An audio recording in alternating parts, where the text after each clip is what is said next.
हमारे साथ केडियानॉमिक्स के सुशील केडिया जुड़ गए हैं। स्वागत है सुशील जी आपका। Good afternoon. अपना समय देने के लिए आपका शुक्रिया। इस वक्त बाजार में जिस तरह से हमने देखा 2 हफ्तों की मजबूती के बाद एक ब्रीदर लिया है मार्केट ने। वीकली एक्सपायरी का दिन तो है ही, बाजार की दशा दिशा कैसी लग रही है आपके हिसाब से? क्या चीजें हैं, कौन से फैक्टर्स ट्रिगर्स हैं जो आप आई कर रहे हैं? देखिए, ये जो अगर हम बाजार की बात कर रहे हैं तो अगर हम इंडेक्स की बात कर रहे हैं तो उनका चित्र थोड़ा अलग है और अलग अलग सेक्टर्स और स्टॉक्स की कहानी अलग है। तो इंडिसेस अब मुझे लगते हैं कि जिस रैली का हम एंटिसिपेशन कर रहे थे वो अपनी हद तक अब आ चुकी है और ये रैली अब यहाँ से ओवर स्ट्रेच हो रही है। तो मुझे कोई आश्चर्य नहीं होगा कि आज इतनी मजबूती दिखाने वाली है इंडिसेस अचानक से सोमवार को घूम जाए या मंगलवार को घूम जाए। तो जब पहले हम घूमने देंगे, पर अभी मेरा एंटिसिपेशन है कि ये रैली ओवरडन हो चुकी है। पर इसका मतलब ये नहीं कि मैंने अभी का अभी शॉर्ट कर दिया। वो सिग्नल मुझे सोमवार की क्लोजिंग में मिलेगा, ट्यूसडे को मिलेगा, तो मैं उसके अगले दिन करूंगा। और ये अभी प्री एम्प्टिव कॉल है, पर मुझे जरा भी आश्चर्य नहीं होगा subject to confirmatory signal coming on Monday Tuesday which we will post on Twitter.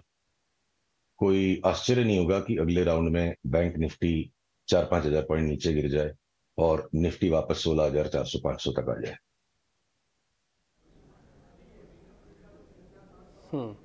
Interesting है सर। आप जब भी अपनी बात रखते हैं तो ये बात ज़रूर मार्केट में होती हुई दिखती है। खैर, आपके कई फॉलोअर्स में से एक फॉलोअर मैं भी हूँ आपका, तो जो रेगुलर आपके ट्वीट्स को देखता हूँ, समझता भी हूँ। सर, एक चीज़ मेरे को ज़रा ये बताइएगा, आपको वीकनेस अगर इंडेक्स में आएगी तो सर उसके कंपोनेंट्स के साथ ही आएगी। तो वो कौन कौन से ऐसे शेयर हैं वेटेज वाले जहाँ पर आपको लग रहा है कि इंडेक्स को गिराने में अब हेल्प करेंगे? निफ्टी अपने शेयरों के साथ ही नीचे आएगा? कुछ हद तक आपकी बात सही है, उसमें थोड़ी सी 1-2 लाइनें और ऐड करनी पड़ेगी, वो मैं कर देता हूं। तो देखिए, अगर ये 19,025 से जो निफ्टी का टॉप बन के नीचे आ रहे हैं, ये एक long term big bull market के अंदर एक सब्सटैंशियल करेक्शन चल रहा है। और उस करेक्शन का एक लेग पूरा हुआ था जब हम अभी कुछ दिनों पहले 16,800 तक गए थे। और उस लेग के बाद अब एक कनेक्टिंग रैली मात्र आई है। अब सेकेंड लेग इस फॉल का आएगा जो 19,000 से शुरू हुआ था। तो गिरते बाजार में शॉर्ट करने के लिए अलग शेयर्स की हम लिस्ट बनाते हैं बेस्ड ऑन रिलेटिव वीकनेस, और रैली के मार्केट में अलग स्टॉक्स की लिस्ट बनाते हैं कि इनको लेना है चाहे इंडेक्स गिरती भी जाए। तो अगर ये फॉल आना शुरू हो जाता है, आज की तारीख में वो प्रीएम्प्टिव है, मंडे ट्यूसडे को उसको रिवाइज करना पड़ेगा, तो मैं रिलायंस नहीं बेचूंगा, मैं सीमेंट के शेयर नहीं बेचूंगा, मैं रिफाइनरीज नहीं बेचूंगा, मैं अडानी के कोई भी शेयर नहीं बेचूंगा। तो बचे क्या? तो बचे हमारे पास ऑटो के कुछ शेयर्स हैं, तो मैं मारुति बेचूंगा पर महिंद्रा एंड महिंद्रा में लॉन्ग रहूंगा।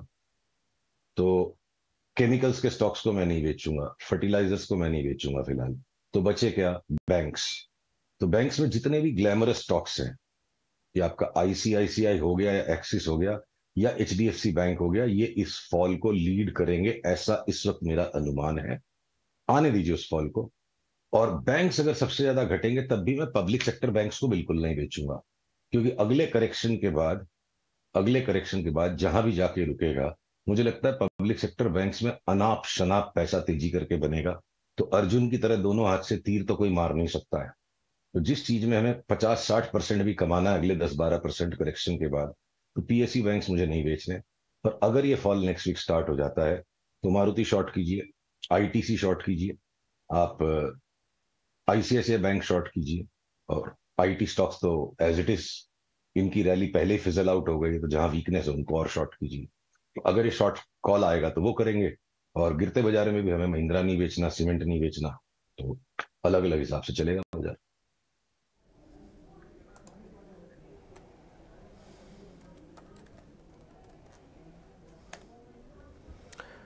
ठीक है। एक चीज़ मिस्टर केडिया मेरे को आपसे और समझनी है। जैसे अभी आपने बहुत ही अच्छे से बताया कि अच्छा क्या क्या वीक हो सकता है और आपको थोड़ा बैंकिंग के जो बड़े नाम है उस पर डाउट है। सर, एक रैली ना काफ़ी दिनों के बाद आई है, थोड़ा प्रॉमिसिंग लग रही है, वो फार्मास्यूटिकल्स की है। चारों तरफ ना चर्चा सी होने लगी है। मैं चर्चा पे नहीं जा रहा, मैं सिर्फ चार्ट पे जाना चाहता हूँ। चर्चा मेरा सब्जेक्ट ही नहीं है, चार्ट मेरा सब्जेक्ट है। तो चार्ट क्या कह रहा है सर, वो बताइए। चर्चा तो होती रहेगी। देखिए, अक्सर होता है चर्चा अब शुरू हुई है, हम 2 महीने पहले से आपके साथ लगातार कह रहे थे ना फार्मा के स्टॉक्स हम बेचेंगे नहीं, बड़ी रैली है। वो रैली मटीरियलाइज हो गई। पर अब थोड़ा सा भेदभाव है छोटे और बड़े स्टॉक्स में। डॉक्टर रेड्डीज को भी मैं शॉर्ट करूंगा अगर निफ्टी गिरना शुरू हो गई तो, पर मैं सन फार्मा को शॉर्ट नहीं करूंगा। और जो छोटे वाले स्टॉक्स हैं उनको हमें लेना ही है। अब अगर मान लीजिए बायोकॉन पे हमारा लॉन्ग टर्म में ध्यान बन रहा है कि ये 500-600 का भाव भी हो सकता है साल भर में, तो ये वीकली चार्ट आपके सामने, अगर अच्छा आज मेरा स्क्रीन शेयर्ड नहीं है, तो बायोकॉन ने अगर लास्ट 4 सप्ताह में नीचे 190 से 225 तक की छलांग लगा दी है। अब अगर ये आज के हाई से भी ऊपर अगर जाने लग जाएगा तो मेरे हिसाब से लॉन्ग टर्म रिवर्सल आ चुका होगा। और अगर ये नहीं जाता है तो एक बार वापस, अगर ये वापस 185-90 आ जाएगा तो भी मैं डरूंगा नहीं, मैं इसकी बाई की होल्डिंग को रखूंगा। तो स्मॉल फार्मास बेचने ही नहीं है हमें, जहां जहां बाई सिग्नल्स आएगा बाई करेंगे, चाहे मोमेंटम ट्रेडिंग के लिए या एक्यूमुलेशन के लिए।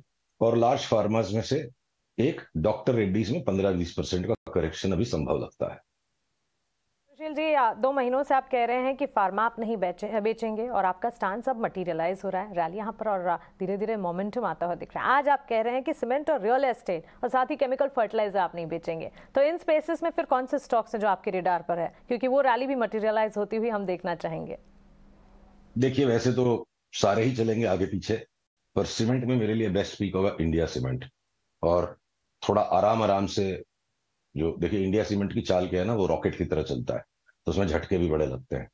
पर अगर आराम आराम से सोबर पैसा कमाना है तो माय फेवरेट चार्ट और favourite pick continues to remain Dalmia cement there. और मैंने आपसे एसीसी के भी बारे में पास्ट में कहा था कि लॉन्ग टर्म बॉटम फॉर्मेशन हो रहा है और अगली चाल में, अगले साल भर में, सवा साल में एसीसी न्यू हाई पे जा सकता है। तो वो चार्ट और ज्यादा स्ट्रांग हो गई है। तो जिसको जो पसंद है वो ले ले, पर सीमेंट का शेयर बेचे नहीं, ऐसी मेरी सलाह है। ठीक है, तो चलिए सुशील जी, बहुत शुक्रिया आपका। ये जो आप स्टॉक्स हमें बता रहे हैं और आपके यहाँ पर जो एनालिसिस हमें दे रहे हैं, आपकी फैन फॉलोइंग, इनफैक्ट अभी जैसे डिम्पी बता रहे थे, आपके फॉलोअर्स की लिस्ट में मैं भी शामिल हूँ और आपके जो कॉल्स हैं उससे मटेरियलाइज होते हुए हमने ज़रूर देखा है। उम्मीद यही करते हैं कि इसी तरह की दमदार कॉल्स लेकर वापस से आप हर हफ्ते हमारे साथ जुड़ेंगे। जल्द मुलाकात होगी आपसे। तो चलिए, सीमेंट